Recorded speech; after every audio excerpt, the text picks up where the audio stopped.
Now watch out now. Howdy, hey guys, welcome back. We got another one, man. Guys, what we're working on is the shingling. And I didn't go buy any expensive shingles or anything.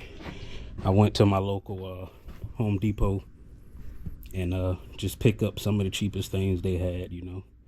It may come back to bite me at the end, buying the cheapest thing. But I just went and bought some cheap 3-tab shingles. I think they were like $30 a bundle or something like that. So I just went and bought the cheapest things. So in starting this shingling process, the first thing I did was I went on and cut out my stair steps or blocks or whatever you call them. And the reason that you want this is because if you start off with just a full sheet and you start putting seams here and you join a seam here, you start with a full sheet. If you didn't do the stair step, you start with a full sheet. Your sheet on top of that will be another full sheet, meaning that all of your joints will be in the same place. And you don't want that, because if all of your joints are in the same place, then you don't have anything actually pulling that water off the roof. All that water is going to get in these joints and just sit in these joints and rot out your roof. So what you want to do is stagger your joints 6 inches. So the way these shingles come, you have a tab that's right here. So an actual tab, it's a 3-tab shingle. The actual tab is 12 inches long. So from here to the end of this shingle is 12 inches. So they give you like pretty much like a starter cut that's going to be 6 inches. So your first piece that you start off with is going to be a full sheet. Your second piece, what you want to do is you want to come and depending on what side of the roof you're starting on, you want to come and cut 6 inches off, which is this tab right here. You cut that tab off and you lay that on top of your full sheet, which would be this one. And when you lay that on top, now if you notice, these are called, I think they're called keyways. Now if you notice, this sheet that you just cut, the keyway is here. But on your first sheet, a keyway is here. And that's what you want. You don't want the keyways to be in the same exact places. You want your keyways to be staggered. And also your joints to be staggered. So now that you have a joint here, you actually have a tar line on the sheet below it that's going to glue that tab down. So then you won't have any water running into a joint. Everything should run downhill. I mean, you're going to have water that you know may hit and may splash at an angle, but it's not going to go back up. It's just going to pretty much run down. So you don't want them at a joint. So you want to stagger them. All right, air compressor cut off. So another thing I wanted to explain was with these sheets, your nailing pattern. Like I keep telling you guys, I'm not a professional. I don't do this for a living. I'm just a person that was neat in the shed and wanting to take on a project and just decided on building it itself instead of spending $6,000-7,000 on the shed, just building it myself. So as far as your nailing pattern, you don't want to nail a nail in a keyway on a shingle that's going to be on top of it, nor do you want to nail your nails in a joint. So to be safe, your nail pattern should be similar to this, maybe not this. I think I do like 6 nails in each shingle that I've done so far. So what I've done was I put a nail here, which is at the end. Let me move this one so you don't get confused. So if this was the full sheet, and you can pretty much reference this for every sheet because I did the same thing. What you want to do is you want to put a nail here and a full sheet here. At the end, you want to put another nail in this keyway at the top of this keyway. I put 2 here. So I put 1 here and 1 here to stagger the keyway. I put 2 more on the top of this keyway. And then I put 1 at the end. And then some of my nails, you know, it kind of looked like it may have shot through. So what I did was I dialed my nail gun back just a little bit and I put a second nail here and a second nail here. Not in all of them, just in some of them. The ones that looked a little iffy, because I don't want the wind blowing these off.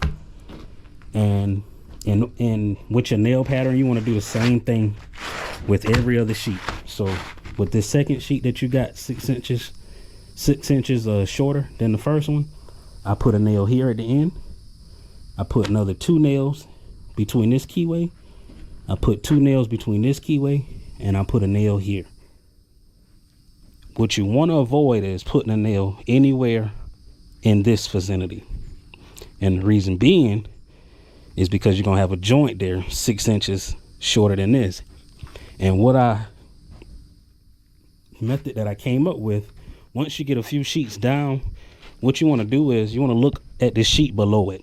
If you look at the sheet below it, the keyway on the sheet on top of this one is going to pretty much match the sheet below it. So you know your next joint is going to be somewhere in this area, because if you look at this keyway, it's here. So if you go up, your next sheet is going to be somewhere in this area, and you don't want a nail anywhere in this vicinity. So you want to put your nail here, 2 nails here on top of that keyway. Same thing with the next sheet. It's going to be 6 inches. Like I said, you don't want to put a nail here because now you got a joint there. So if you put your nails at the end and in the keyways, you're going to always be safe. So here I put a nail here. You can put a nail here, 2 here, 1 here, nothing here, because you got another joint that's going to go here. So always remember to be safe. If you're using 3-tab, I think architecture shingles are a little different, but with 3-tab, make sure that you put a nail in your keyways. You'll always be safe putting nails in your keyways. And if you look at the tile below it, you'll realize that you're gonna have a joint here, so don't put a nail there. So what I'm gonna do now is I'm gonna try to set you guys up where you're able to see me cut another book out, because I think I need 3 books for my roof. So I'm gonna cut another book out and let you see it. Then I'll put you guys up someplace where you can actually see me nailing some shingles down. All right, guys, so stay tuned. I hope this is interesting for you. I hope it helps you out. I hope it helps you determine that, you know, some things you can tackle by yourself. Some things, it seems to be crazy, it seems to be hard, it seems to be some scientific thing to it, but it's not that bad once you get started. And it's a shed roof, so if it starts leaking, you know, I'll go back on and do what I need to do to repair it. But I doubt if it leaks, it shouldn't leak. You know, this is my first roof, so I could be wrong in everything that I'm telling you. So like I always say, I'm not a professional. Make sure you consult a professional before you start doing anything that I advise you to do. Anything that I do, make sure you consult a professional before you start doing it. So y'all stay tuned. All right, guys, hopefully you're able to see me. So I'm gonna slide this one out the way. This one I've already done.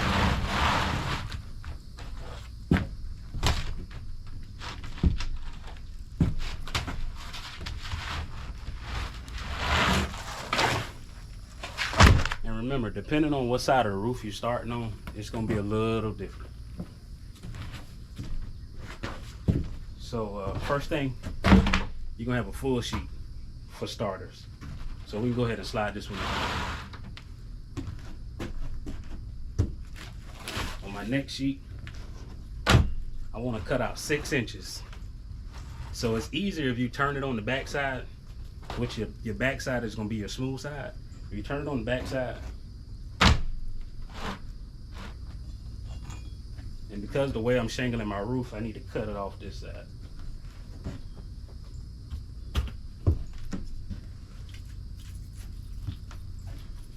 So you want to grab your razor.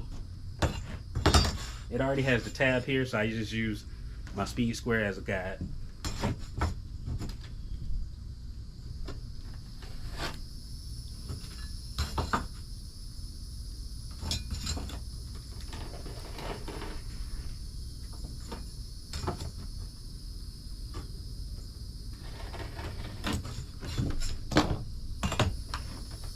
Now you have it cut, all you have to do is fold it and it'll peel right off. And you're gonna save that one because that's gonna be your last book. Now that you cut 6 inches off of that one, you want to stack that one right here. You want to grab another sheet. And every time we're taking an additional 6 inches off of every sheet and what we took off the last. So with this sheet, we're gonna take off 12 inches. So that's gonna be a whole tab, so that's easy. Just take a whole tab off.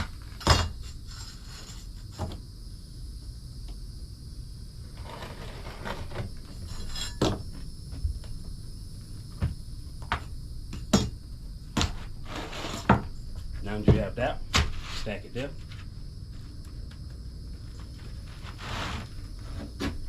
You'll grab another sheet. And because I'm shingling my roof opposite of what I did on the other side, I can use one of my extra sheets. This is a piece that I had left over from the stack of books that I made on the opposite side. And the way I'm shingling my roof, I shingled this one starting on one end, and I'm gonna shingle this one starting on the opposite end. So being that I'm using this one on the opposite end, my spare pieces that I cut from my first side of the roof set of books, I can use that one. So I have an extra piece here. I don't have to cut it. And with this one, you want to cut a tab and a half of a tab. So all you're gonna have is a full tab and a half a tab left. That's gonna go there. And when we cut our full tab off of the second sheet that the third sheet that we just did, you can use that piece as your one tab sheet. So that's gonna go there. And this is the first piece you started with, that you cut, which is a 6-inch piece. That's gonna go here. Now that you have them cut, it's gonna look just like this.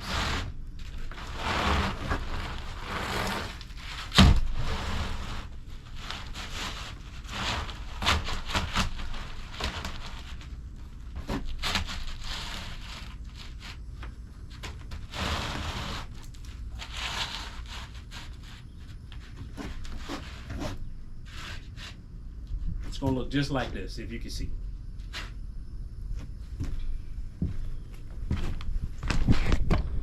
I know I just showed it to you, but here's your stair step.